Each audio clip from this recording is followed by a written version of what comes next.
रयत संकुल कर्जत तालुका व माझे विद्यार्थी संघ यांच्या माध्यमातून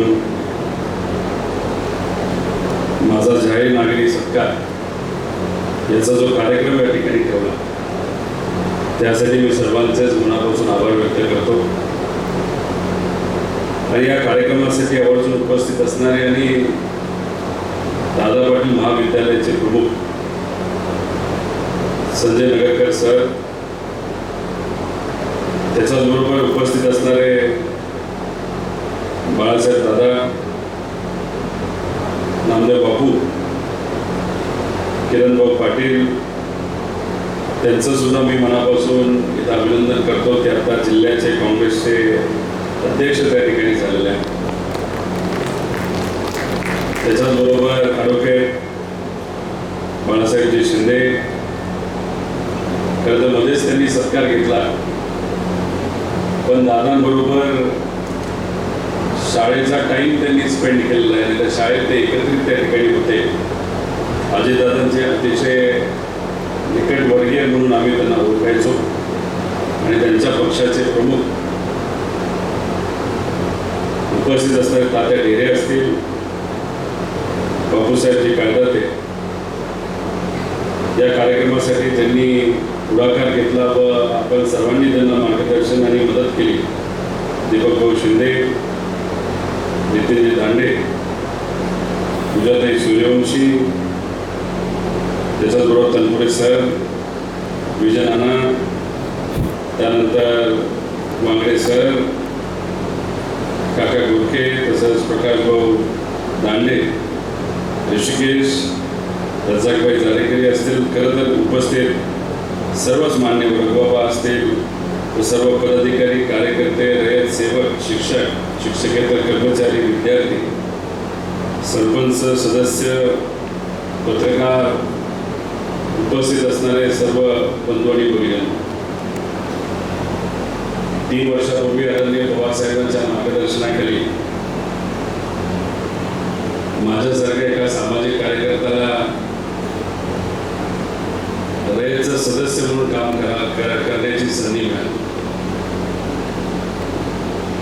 आणि त्या संधीचं सोनं करून शिक्षण क्षेत्रामध्ये आपल्याला काय चांगलं करता येईल यासाठी आम्ही सर्वांनी मिळून प्रामाणिकपणे प्रयत्न केले। एखाद्या विभागामध्ये नाहीतर एखाद्या विषयामध्ये जर क्रांती करायची असेल तर ती क्रांती एकटा माणूस कधी करू शकत नाही, त्याला सहकार्य त्या ठिकाणी लागतंच। आणि ते सर्व सहकार्य रयत या संस्थेमध्ये काम करत असताना पवार साहेबांचं लागलं, सर्व पदाधिकाऱ्यांची मदत तिथं झाली व त्याच्याचबरोबर प्रामुख्याने मदत जर कोणाची झाली असेल तर रयतचे जे सर्व सेवक आहेत त्यांची खऱ्या अर्थाने मला मदत झाली। मला आठवतं 2019ला तुमच्या सगळ्यांच्या आशीर्वादाने इथं असलेल्या नागरिकांच्या पाठिंबाने एक जिल्हा परिषद सदस्य माझ्यासारखा आमदार झाला।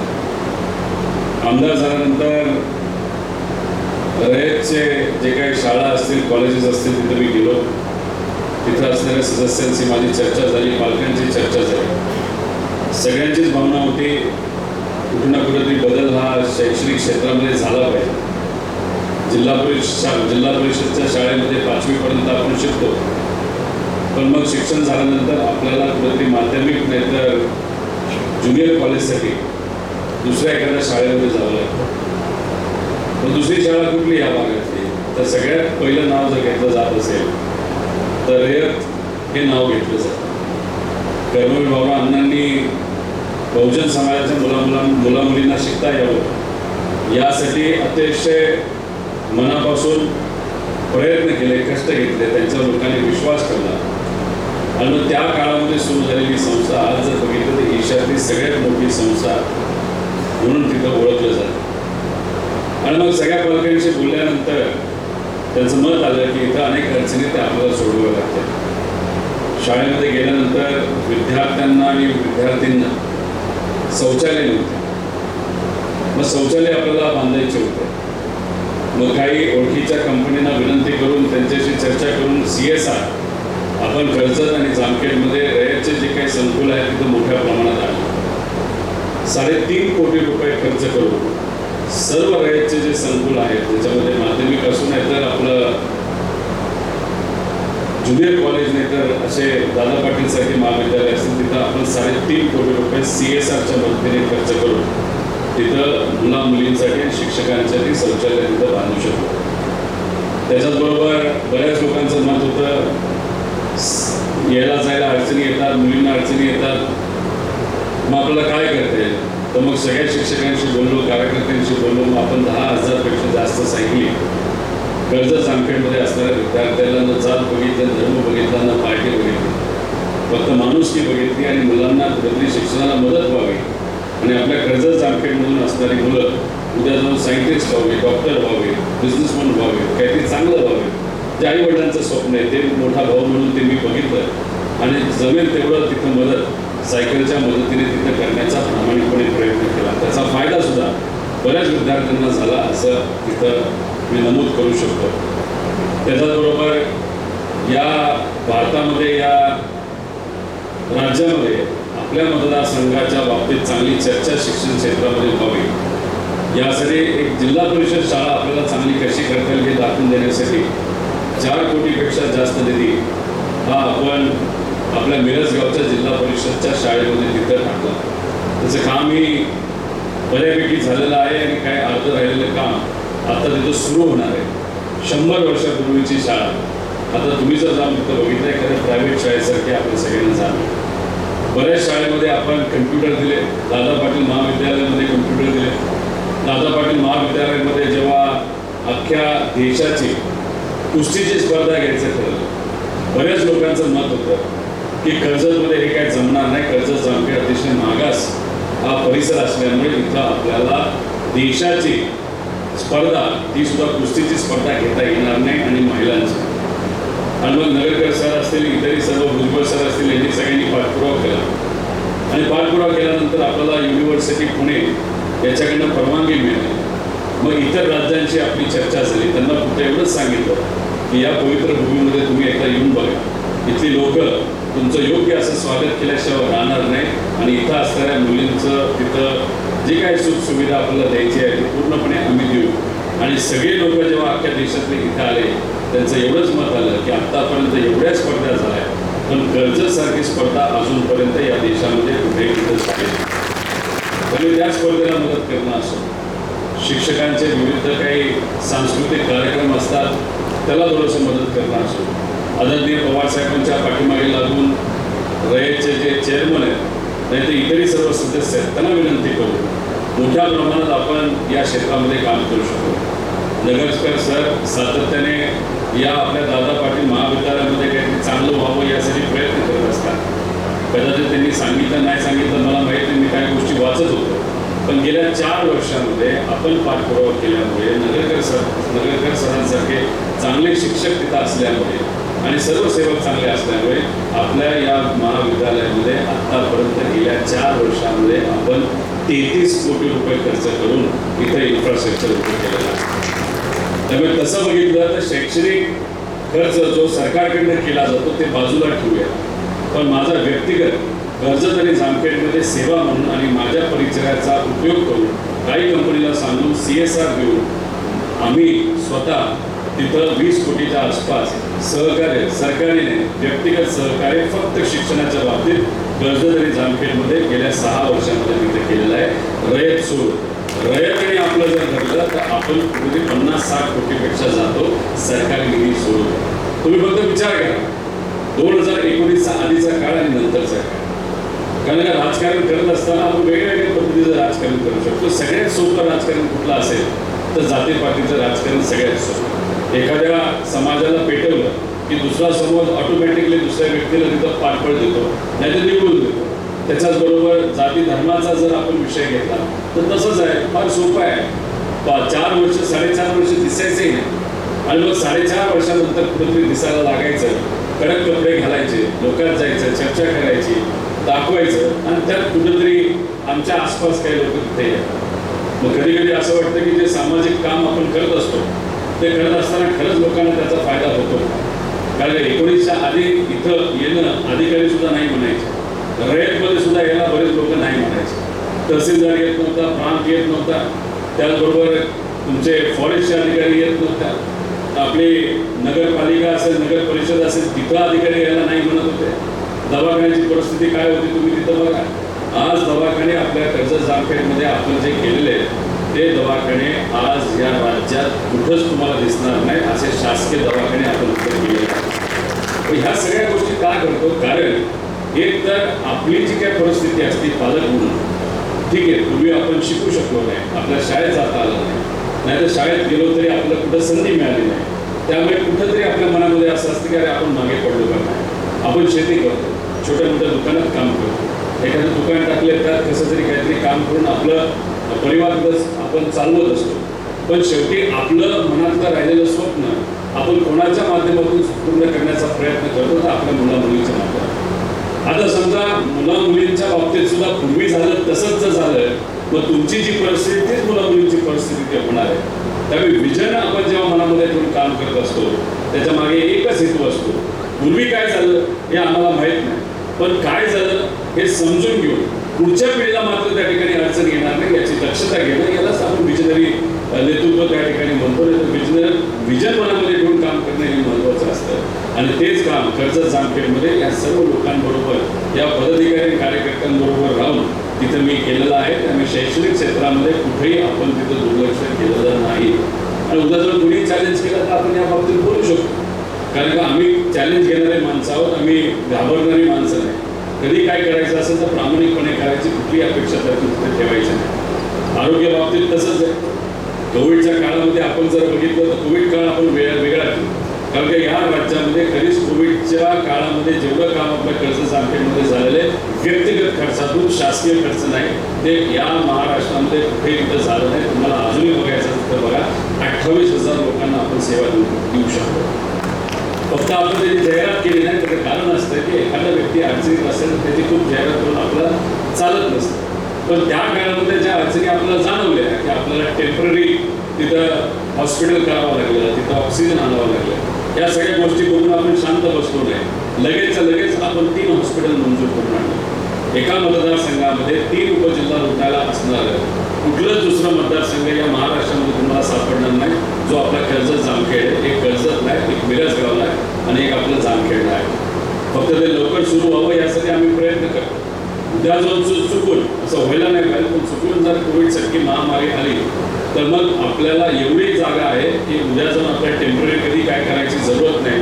आणि ऑक्सिजन जर तुटवडा पडला तरी आपण हवेतून ऑक्सिजन बनवण्याचं मशीन कर्जत आणि जामखेडला घेऊन ठेवलेलं आहे. म्हणजे उद्या जाऊन आमच्या कर्जत जामखेडच्या लोकांनी कुठे तिथं अडचण येईल. हे विषय का महत्त्वाचे? रस्ता महत्त्वाचा आहे, लाईट पाणी महत्त्वाचं आहे, पण याच्यावर काम सगळेच करत असतात, सगळे त्याच्यावर लक्ष देऊन तिथं काम करत असतात. त्यामुळे याच्या पलीकडे जाऊन आपल्याला शैक्षणिक क्षेत्रावर काम करणं फार महत्त्वाचं आहे. त्याच्याचबरोबर आपल्याला आरोग्य क्षेत्रावर काम करणं महत्त्वाचं आहे. कायदा व सुव्यवस्थेची परिस्थिती आपल्या या परिसरामध्ये चांगली असावी जेणेकरून आमच्या माता भगिनींना, आमच्या मुलींना शाळेत येत असताना कुठे कुठे अडचण येऊ नये हा हेतू मनामध्ये ठेवून आपण जर बघितलं असेल तर पोलीस एखाद्या साध्या पत्र्याच्या चाळीमध्ये राहत होते आणि तिथं राहण्याची वेळ जेव्हा येत होती ते म्हणत होते की आम्हाला कर्जत जामखेडला यायचं नाही. तर कर्जत जामखेडला दोन्हीकडे बघून आपण 20 कोटी रुपये खर्च केले आणि तिथं पोलीस जे येतात ते मनापासून सॅटिस्फाईड असतात की आम्हाला चांगली सोय केली त्यामुळे आम्ही चांगलं काम करू शकतो. मिरजगावला आपण वेगळं तिथं पोलीस स्टेशन मंजूर केलं, म्हणजे मिरजगावला तिथं लक्ष नीट देता येईल आणि आपण खड्याला तिथं लक्ष दिलं. आणि सगळ्यात महत्त्वाचं म्हणजे आपल्या कर्जत जामखेडमध्ये आपण कधी नाही ते आपण एक पोलीस प्रशिक्षण केंद्र तिथं आणलेलं आहे. म्हणजे उद्या तिथं जेव्हा 1000-1500 पोलीस असतील तेव्हा या भागामध्ये कुणी काय चुकीचं करणार नाही याची नक्कीच दक्षता आपण घेऊ शकतो. त्यामुळे हे विषय आपल्याला दिसत नसतात, याच्यावर काम करणं फार महत्त्वाचं असतं आणि ते काम येत्या काळामध्ये आपल्या सर्वांना करायचं. रजिस्ट्रेशन संस्थेच्या माध्यमातून बरंच काय आपण आत्तापर्यंत करू शकलोय, पण अजून बरंच काय तिथं करायचं आहे. आणि ही सगळी कामं बघितली. पवारसाहेब कुठलेही पद देत असताना काय असंच पद देत नसतात. मतदारसंघामध्ये काय केलं, या 14 कॉलेज आणि शाळेसाठी रोहित पवारांनी काय केलं, त्यानंतर सरकारी निधी जो आपण प्रत्येक शाळेला 7-7 लाख रुपये दिला, त्याच्याचबरोबर आपण स्पोर्ट्समध्ये मोठ्या प्रमाणात काम केलं. प्रत्येक रेटच्या शाळेला तिथं स्पोर्ट्स इक्विपमेंटसाठी, कारण पूर्वी फक्त कबड्डी आणि खो खो एवढंच दिसायचं, पण मग आपण व्हॉलीबॉल दिले, आपण भालाफेक त्यांना दिलेलं आहे, आपण बरेच काही इतर इक्विपमेंट असतात क्रिकेटच्या बॅटपासून सगळ्याच गोष्टी तिथं दिलेल्या आहेत, जेणेकरून वेगळ्या स्पोर्ट्सकडे पण आपल्या विद्यार्थ्यांचं त्याचं लक्ष जावं आणि त्या हेतूतून आपण शासनाकडनं सुद्धा मोठ्या प्रमाणात निधी आणून दिलेला आहे आणि व्यक्तिगत सुद्धा मोठ्या प्रमाणात निधी हा कर्जत जामखेडमध्ये दिल्यामुळेच पवार साहेबांना असं वाटलं की हा मुलगा म्हणजे जवळचा असला नातेवाईक असला तरी हा चांगलं काम करू शकतो. आणि पवार साहेबांची खासियत आहे की ठीक आहे कुणी कितीही जवळचा असला तरी माहितीही ते घेत असतात, यांच्याकडनं घे त्यांच्याकडनं घे आणि मग त्यानंतर तो तिथं निर्णय घेतला जातो आणि निर्णय घेत असताना तो काही व्यक्तिगत निर्णय नसतो, तिथे असणारी एक बॉडी असते, एकदम डेमोक्रेटिक पद्धतीने तिथं निर्णय हा घेतला जातो, लोकशाही पद्धतीने तो पद्धतीने तिथं निर्णय घेतल्यामुळे मी आज तुमच्या सर्वांसमोर चेअरमन म्हणून इथं त्या ठिकाणी उभं आहे. त्यासाठी ज्या ज्या लोकांनी मला सहकार्य केलं, मदत केलं, पॅम्पर दिलं, माझं नाव पुढे केलं, त्यांच्या सगळ्यांचेच मी तिथं मनापासून आभार व्यक्त करतो. आणि काम करत असताना कर्जत जामखेडच्या रयतसाठी मी काम केलंच आहे, पण जेव्हा तुम्ही एका विभागाचा चेअरमन बनता तेव्हा तुमच्या अंडर आज 13 कॉलेजेस आणि स्कूल असतील, पण त्या विभागाच्या अंतर्गत जो सगळ्यात मोठा रयतचा विभाग आहे, माझ्या अंदाजाने 133 शाळा कदाचित तिथं असू शकतात आणि रयत शिक्षण संस्थेचं 50% काम या विभागात केलं जातं आणि त्या विभागाचं चेअरमन बनणं म्हणजे मला असं वाटतं की खूप मोठी जबाबदारी आहे आणि त्या जबाबदारीने तिथं मी काम करेल. शिक्षकांना एवढंच सांगायचं आहे, अजिबात तुम्ही काळजी करायची नाही. तिथले आमचे जे सर्व सदस्य आहेत त्या सदस्यांना विश्वासात घेऊन, तुम्हाला विश्वासात घेऊन कोणावर तिथं अन्याय होणार नाही याची दक्षता आम्ही सर्वजण मिळून त्या ठिकाणी करू. पण फक्त जाता जाता एवढंच सांगतो की आज या महाराष्ट्रामधली परिस्थिती बघता अतिशय हलाखीची परिस्थिती आहे. काही लोक म्हणतात अहो कांद्याचं आंदोलन तुम्ही नाशिकला काय केलं, पण ठीक आहे नाशिकला आंदोलन केलं तर रेट घेतला सुद्धा वाढला ना. मग उद्या जाऊन जर समजा कुठल्या तरी विषयासाठी आम्ही आंदोलन केलं त्याचा फायदा कर्जत जामखेडसाठी सुद्धा तिथं होत असतो.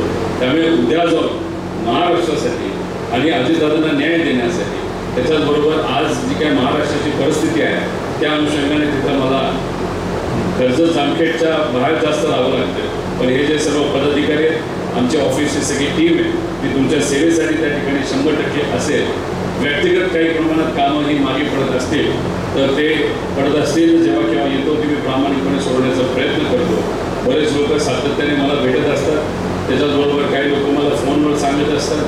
त्याच्या पलीकडे जाऊन अजून आपल्याला काय करता येईल याचा विचार तिथं नक्कीच केला जाईल. पण एक तुम्हाला सांगतो 29 पर्यंत तुम्ही मला जबाबदारी दिलेली आहे. 29 पर्यंत या परिसराचा प्रामाणिकपणे जो कुठला मला विकास करायचा आहे तो मी 100% केल्याशिवाय राहणार नाही. कुठेही त्या ठिकाणी मी कमी पडणार नाही असा शब्द या ठिकाणी आपल्या सर्वांना दिलो आणि या पुढच्या 3 वर्षामध्ये जे काय असेल प्रामाणिकपणे त्या ठिकाणी करेल. फक्त सर्व पदाधिकाऱ्यांना कार्यकर्त्यांना मला एवढंच सांगायचं आहे की आजपर्यंत तुम्ही माझ्याबरोबर राहिला, तुम्ही मला त्या ठिकाणी ताकद दिली. फक्त विषय एवढाच आहे, तुम्ही फार शांत लोक आहात, तुम्ही कधी बोलत नाही. चांगली कामं केली तरी लोकांना सांगत नाही, वाईट कामं कोणतरी चुकीचं सांगत असेल तरी तुम्ही त्या ठिकाणी शांत बसता. आता शांत बसायचं का बोलायचं हा तुमचा त्या ठिकाणी निर्णय. शेवटी निर्णय तुमचा आहे. आम्ही तर फक्त काम करणारे लोक आहोत. आमचं लक्ष मोठ्या उद्दिष्टाकडे त्या ठिकाणी आहे. त्यामुळे तुम्ही या मतदारसंघामध्ये काय करता, कशा पद्धतीने काम करता हा पूर्णपणे तुमचा त्या ठिकाणी विषय आहे. त्यामुळे तुम्ही केलं काय नाही केलं काय मी माझ्या मनाला त्या ठिकाणी लावून घेणार नाही. पण जो करतो त्याच्या पाठीमागे राहणार, जो करत नाही त्याकडे दुर्लक्ष करणार. पण एक आहे, हे सगळं करत असताना झाला विषय पदाधिकाऱ्यांचा, पण या मतदारसंघामध्ये असणाऱ्या प्रत्येक सामान्य व्यक्तीकडे माझ्या परिवाराचा एक व्यक्ती म्हणून मी लक्ष देऊन आहे. पण एखाद्या गरीबावर जर अन्याय झाला तर त्या ठिकाणी मी शांत बसणार नाही. किती समोरची ताकद मोठी असली तरी गुडघ्यावर आणेल, पण सामान्य लोकांना न्याय दिल्याशिवाय राहणार नाही. एवढंच या ठिकाणी मी आपल्या सर्वांना सांगतो. आणि आपण कमी वेळामध्ये एवढा मोठा कार्यक्रम इथं घेतला त्यासाठी सर्वच पदाधिकाऱ्यांचे व सगळ्या संघटनाचे मी इथं आभार व्यक्त करतो आणि थांबतो. जय हिंद, जय महाराष्ट्र, जय कर्मवीर. धन्यवाद.